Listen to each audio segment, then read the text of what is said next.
Gribbles are small, pale, white marine worms that bore through wood. While sometimes considered a pest since they can wreck wooden docks and piers, they are now being studied to determine whether the enzyme they secrete will allow us to turn inedible wood and plant waste into biofuel. A sample of 50 Gribbles finds an average length of 3.1 millimeters and a standard deviation of 0.72. So, give a best estimate for the length of Gribbles, a margin of error for the estimate with 95% confidence, and a 95% confidence interval. And then interpret the confidence interval in context. So, what do we have to assume about the sample in order to be confident in our estimate? Well, the point estimate is a sample mean of 3.1 millimeters. The standard deviation, or standard error, is a standard deviation of 0.72 divided by the square root of the sample size, 50.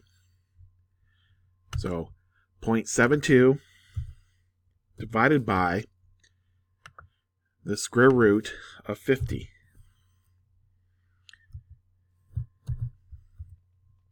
And you get 0.102 millimeters. Okay, degrees of freedom would be 50 minus 1, or 49. If we go to the table, let's see here, 95%, 49 would be 2.01.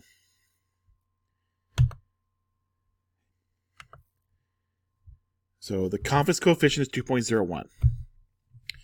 The way you find margin of error is you take the confidence coefficient 2.01 and multiply by the standard error. So the margin of error would be 2.01 times 0.102. So margin of error is 0.205.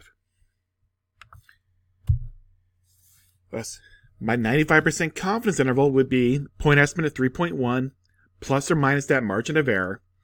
And that'll give you between 2.895 and 3.305. So we are 95% confident that the average Gribble is between 2.9 millimeters and 3.3 millimeters long.